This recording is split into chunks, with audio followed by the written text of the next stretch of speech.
Men and abortion. The discussion continues. Coming up next on the Woman to Woman Show.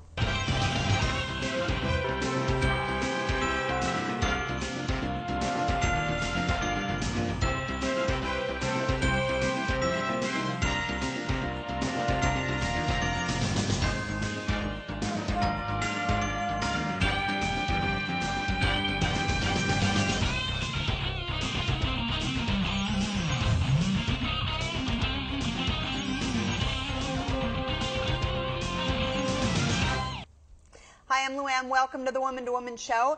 And we are here because I won't let my guests go home. So hopefully you were able to see our last show. We are talking about men and abortion, and I'm going to reintroduce, in case you weren't lucky enough to see our last show, we have Graham Rintoul, Dr. Lawrence Johansen, Deacon Mike Caldwell, Dr. Jerry Snow. Welcome again, guys. And I should say gentlemen because we're formal here, as you could tell. We are talking about abortion recovery for men. It's not talked about, well, abortion recovery in general much, but you all have something unique to say about it and very valuable things to say. So in case someone didn't hear your story before, if I could ask you again to briefly summarize your involvement with abortion and why this issue is important to you. So, Graham, if you don't mind starting again. Okay, short version. I was involved in an abortion a long time ago, 1975, and for 32 years said nothing to anybody. Through 2 marriages, my current wife, we were married almost 21 years, and for 18 of that time, she had no idea. Wow. And then one day, the house of cards came down for me. And all that hidden shame, grief, many, many emotions came out, and I had to deal with it. And you dealt with it by going through 2 healing programs, and we're going to talk about those, right, so that people can know where to go. That's big. And Lawrence, you as well have a past. I do. As a physician in training over 20 years ago, a young lady already had 1 young child, very poor, thought abortion was her only choice, and I encouraged that choice. And she was devastated afterwards. And I learned my lesson from that experience, that no matter how things might be, it's always better with a live baby than a dead baby. It's like Janet Folger's at live baby yes, dead baby no. It's pretty simple, right?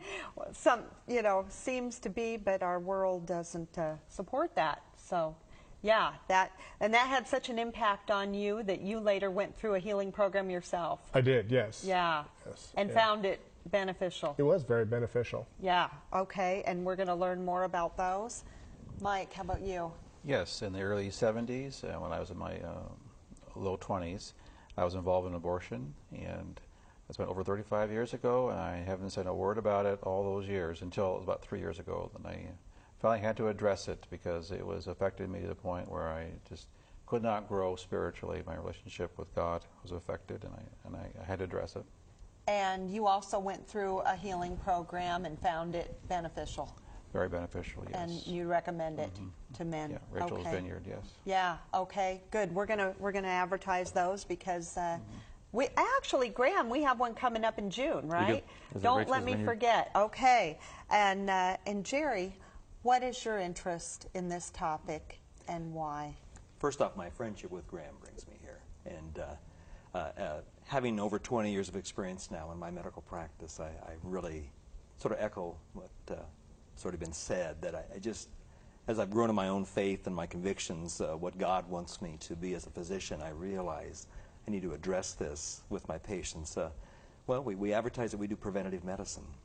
Well, why is this any less preventative medicine than such a good point. Than to go through 25, 30 years later, men and women alike, suffering from, well, in this case, unconfessed on your part, right, but to reach a point where you're just have a life that's just totally devastated by grief and guilt and shame and depressions and all those things. Oh, It is, and it does, and you know, there's so much to say about this, and I'm just getting all kinds of ideas of questions that come to my mind as I hear your stories. And one of the things is, when we've talked about this just isn't talked about, what about our churches?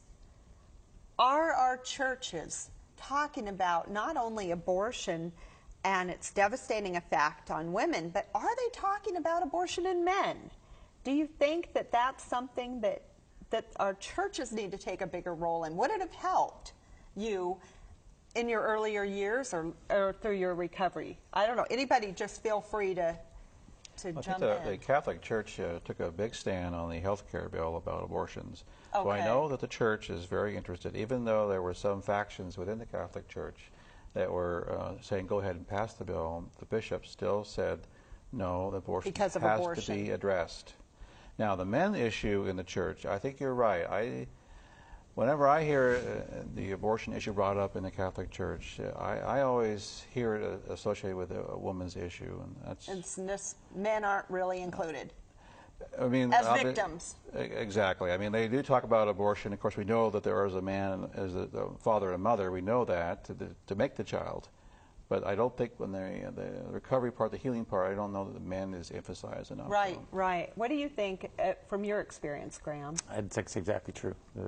The churches in general, for me, didn't bring the issue up, and I go to Calvary Chapel Southeast. Okay. Calvary Chapel. And I got back there after 25 years of not going to any church. I was just switched off. Yeah. So during that time, a church could never reach me in the first place. Oh, okay. Once I got there, it turns out that one of our brothers actually was the facilitator for one of the programs that I attended. Oh, okay. So it was like one of those God-given, here, I'm going to give you the answer, and I'm going to take you to church to do it. Well, let me ask you this. All of you here have formed your opinions now because of personal experience or what you've observed happening to other people. Who here anybody come from a very pro-life family where when abortion became legal, someone in their family was out there protesting it or said so in the household, mom, dad, aunts, uncles? Anybody come from that kind of a family where it was talked about? No. No, not at all. Okay. Do you think it would have made a difference? It's hard to say for me. Part of my background, and I still have a little tinge of it, is I knew from an early age that I did not want children, which should have guided my path a different way to not be involved in premarital sex, certainly without condom or some other means. But being 22, I knew everything, and I didn't, So that having another set of some different input would have probably helped me change what transpired, which was a pregnancy that ended in abortion. Hard to look back and say, what matters in different cases. Right. But those of you that had the girlfriends that came to you, did anybody at the time have an influence on your life that would have, if they would have said don't do it or stop her, you think it would have helped? I really think it would have helped me quite a bit because, as I said the first show, I was very ignorant about life issues. Yeah. And so I bought the line that it's not really a life, it's just whatever, it's a tissue, whatever they might say. Whatever. I bought the line. And so for me, it was I had no knowledge at all. And also, I think for me also, it was my ignorance of what a father was, a true father. And so I think that also would have helped me if I would have had more influence in my house about fatherhood. Yeah. Well, I agree. One of the topics we had at a recent men's retreat was basically what's the husband and father's role? It's protecting and supporting the family. Right. Well, I failed that miserably. And so did I. In that time frame in 75. And it was based on ignorance, one, of that particular aspect of the Bible and what it teaches us. And secondarily, my selfishness that says, no, I don't want children. So when she came along and said, I have all this information that I got from the doctor's visit, similar to what you both shared, is, okay, I'm off the hook. I'm off the hook is a It's now- familiar Yep. relief statement, feeling, whatever. And in That's how I truth, felt, between Saturday when I learned and the following Wednesday, 3-4 days, we were done deal. So there was no thinking, there was no praying, Pretty there was quick. no counseling, there was no In and out. anything other than a long drive to a clinic. What were you going to say about family dynamics? Well, it was more about the life issues and Oh, how yeah. I looked at them as a Yeah. young man. And I was fairly conservative Christian brought up, but in medical school, for some reason, I got this bee in my bonnet. I wanted to see an abortion. Wow. And at the county hospital, I made the arrangements, went in, and there was like a first trimester vacuum thing. And I remember, walking over and looking in the dish at 4 or 5 pieces of a fetus, and parts were still moving. There was a head. And it sort of, maybe that started me thinking that it takes a long time for some of these seeds to germinate. But, Yeah. it's not just a mass of cells, it's a mass of organized cells, if anything. And it's got human DNA. Yeah. It's got mother's DNA and father's DNA. Right. And that was a little sobering at the time. Did it hit you that day, or did it take a No, while? it's hitting me now. In fact, I had forgotten about it until even after our radio show. I hadn't thought about that in years. I don't know if I had subconsciously buried that, or if it's just something. But I thought, that's part of my story and part of the life. I at a very early part of my Yeah. career, I saw life destroyed. Well, I think everybody would agree that society's view of this topic is hard to ignore when you're young. That together with the pure fear factor of what's facing you. And we're going to take a break, and when we come back, I want your advice on young men watching right now that may be in that situation or know somebody that is, and maybe is the one that someone comes up to and says, what do you think I should do? And when we come back, I know all of you will have a pretty good answer for them, I think. So hang on, and we'll be right back. One thing I'll never forget about walking into that building, there was one picketer on the sidewalk and doing something that we certainly don't advocate, but hollered at me, "You're just a baby killer if you walk into that building." And I knew he was right, but it didn't stop me. If he would have said anything else, are you hopeless? I'll help you if you're hopeless. Anything else, I probably would have turned around, but just kept walking and ignored him. And from the moment I walked into that building, it was just numb.